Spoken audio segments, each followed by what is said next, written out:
So welcome to the Insight Meditation Community of Charlotte. I'm Ward Simmons. I'm one of 5 leaders that rotates responsibility for leading. Welcome to those of you on Zoom tonight. Looks like quite a nice crowd. Glad to see you.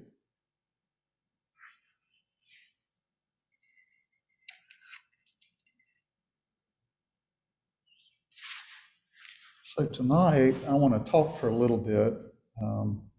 What I'm going to talk about has to do with how we respond to other people. And this is really not a part of the talk, but let me just say that this is all within the context of right speech. One of the 8 path factors of the Noble Eightfold Path as taught by the Buddha. I won't go into the whole teaching on right speech tonight, but anything that I say in this talk should always meet the requirements of that it should be true, it should be helpful, and it should be timely. So let me just see what you think about a scenario that I want to offer. Let's say you're on the telephone to technical support for some product you purchased, and the agent gives you an incorrect answer, but you don't know that until after you hang up the phone and try to do what you've been asked to do. And so then you have to call back to try to get the answer. You know, sometimes those calls don't go through immediately, might be a little waiting. And as a result, you might be a little frustrated. And this second person that you reach is really not so worried about the fact that the first person gave you a wrong answer. And they aren't much better able to help you. Anybody ever have anything like that happen? So you might feel angry that the company is not providing the appropriate support. And you might feel angry that the second agent didn't take seriously your concerns about the first agent. And so you're pulled in 2 different directions. One desire is you want to hold this company and its agents accountable. You want to hold them responsible.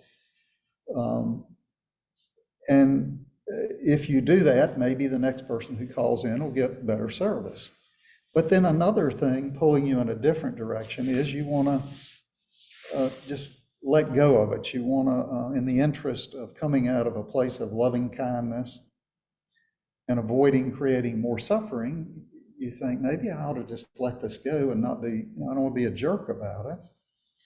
So what should you do? Most of us encounter multiple situations every day where we have to balance these kinds of competing desires. And they can involve some very significant matters. Maybe it has to do with human rights, or maybe it has to do with climate change, or maybe equitable distribution of resources. And the list goes on and on. And so it comes down to deciding whether we just silently accept some outcome or whether we actively resist what's happening. So I want to just mention, many of y'all will be familiar with this, the Serenity Prayer. It was authored, I didn't know this until I looked it up for this talk. It was authored by an American theologian named Reinhold Niebuhr in 1943. Most of us know of it today because it has been adopted by Alcoholics Anonymous, and so that's the context it's most often heard in. But the Serenity Prayer is, grant me the serenity to accept things that I cannot change, the courage to change the things I can, and the wisdom to know the difference. And I've always found that to be a kind of a nice, simple, but very useful tool, and it seems to align pretty well with what the Buddha taught. I will take exception with it on one point, and that is when we hear the statement, the courage to change the things I can, that kind of implies that if we can, we should. And I think that's a bit of an oversimplification. So there are situations where even though it is possible for us to bring about change, it's not the skillful response. Instead, discerning the correct response is more nuanced than that. And a better question would be not, can I change it, but from among the many things that I can change, is this one that I choose to try to change?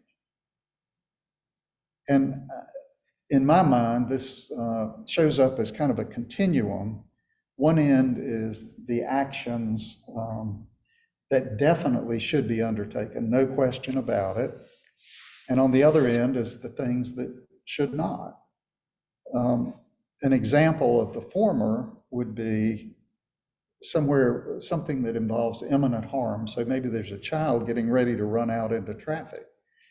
And so we don't have to do any discernment, and we don't have to do anything except immediately grab that child before they get injured or killed.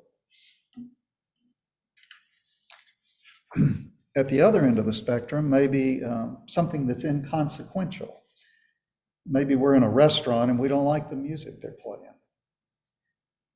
And so maybe we could get that changed if we demanded to speak to the manager. You know, we could go on that whole course of action. But really, the reasonable thing to do is just to recognize that some of the people probably like the music. No music is going to suit everybody. And the best thing to do is just leave it alone. So those are extremes, but when we rule out the extremes, what we're left with is this vast middle area, this gray area, where, you know, well, good reasons to do this, good reasons to do that. And our knee-jerk reaction will often be to immediately act to get what we want. But there are good reasons we might choose not to act, and I want to touch on some of those. For one thing, the effort to bring about change, you know, it takes time and energy.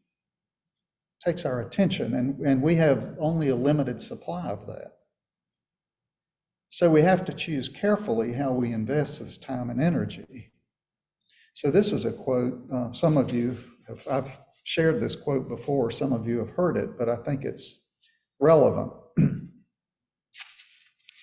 This is from the Trappist monk Thomas Merton.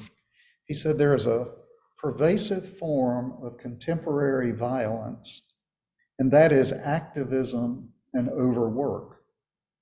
The rush and pressure of modern life are a form, perhaps the most common form, of its innate violence. To allow oneself to be carried away by a multitude of conflicting concerns, to surrender to too many demands, to commit oneself to too many projects, to want to help everyone with everything, is to succumb to violence. The frenzy of our activism neutralizes our work for peace. It destroys our own inability to work for peace. It destroys the fruitfulness of our work because it kills the root of inner wisdom, which makes work fruitful. So he's making the point that we can run out of time and energy, but he's also making another equally important point, and that is that if we have too frenzied a pace in our life, it'll interfere with our access to the inner wisdom we need, and that's essential for us to be effective. So that's one reason that we might not jump in and try to change everything that we are able to change. Another reason has to do with motivation. Actions that we take that arise from unwholesome motives are going to yield unwholesome results. And if our only motive is greed, hatred, or delusion, then it's clear we should refrain from acting. But again, unfortunately, it's rarely that simple. Most situations, are in this vast middle area, and they present us with mixed motives, sometimes wholesome and sometimes unwholesome. I wish I had a bigger copy of this. This is a little cartoon, and I'll just have to describe it to you. So it's a cat with a string and a little car pulling the car. And there are these two mice, and one of the mice is riding in the car, and the other one's standing there, and the mice are talking. And the one that's standing there says, "For God's sake, think, why is he being so nice to you?" So the cat's going to drag the mouse off and eat him. The cat has a motive that is kind of a mixed motive. He's not really being nice to the mouse. So a lot of mixed motives out there. The manufacturers of electric cars, they may well be acting on their desire to reduce climate change, but it's not very likely that they're doing it without an eye toward their profitability. Elected officials may be advancing programs that they deeply believe in, but they rarely fail to make sure that the media and their constituents know what they're doing. And so it can be challenging to sort out our motivations, particularly when some of them benefit us personally. Now, fortunately, as practitioners, as meditation practitioners, we have a distinct advantage. We set aside time in our lives to sit quietly and to reflect on our thoughts and our actions. We have a deep commitment to acting in wholesome ways, and we have a community of like-minded people here and here around us to support us in this discernment. But that doesn't mean that we are not subject to mixed motives, and we have to engage with that. What I would say is when we can't see clearly that our motives are free from the unwholesome, then we should refrain from acting until we have clarity.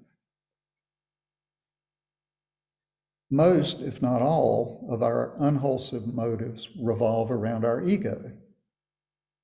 And sometimes we hear the term ego and it has a negative connotation to it. Often, as a matter of fact, it has a negative connotation. And we can get the impression that if we're really accomplished in our practice, then the ego won't come up. But that's a misunderstanding. So I want to share with you, this is from Theravadan monk Ajahn Amaro. This is from his book, Finding the Missing Piece. He says, it's important to remember that the ego is not an enemy, an evil monster that one must get rid of. The ego is very useful. We need individual identities to function in society. But with meditation, one starts to investigate the feeling of I-ness, me-ness, and mine-ness. One comes to realize that this feeling is ephemeral. It comes into being and it fades away, just like everything else in nature. So the point he's making is that while the ego is not evil, it's also not reliable. It's not a good gauge for how we choose our actions. When we postpone making a decision because we see ego part of our mixed motives, it's a type of renunciation practice. We renounce this desire we have to get what we want when we want it, and we restrict ourselves just to acting on wholesome motives. And over time, as we work with that, clarity will arise about what's the correct wholesome motive without being tainted by the ego. And possibly the most common ego-driven response that we encounter is the desire to be right. I don't know about y'all, but I occasionally have a desire to be right about things. And this can be tricky. These are tricky waters to navigate. And one of the things that makes this the trickiest is because sometimes we are right. And so if we're right, then shouldn't we try to do something about it? And I would say not necessarily. Well, that took me a long time to get through my skull. But if our desire to act is based on our need to be right, we have to delay acting on that, regardless of whether we're right or not. So we're right, we want to push this through, but we see that in addition to our wholesome motives, we have this motive to be right. We got to slow down. Now I want to make a point about the quote from Ajahn Amaro.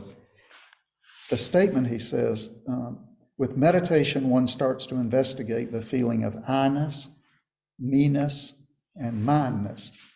And those of you who've been practicing for a while will recognize that as a reference to selflessness or not self, the Buddhist teaching on not self. And we're not going to go into that tonight, but when we find the process of selfing occurring, that's kind of a red flag that we need to check in. Now, here's another quote. This is the last quote I want to share with you, and you'll see again the reference to me and mine in here. This is from Philip Moffat, his book, Dancing with Life.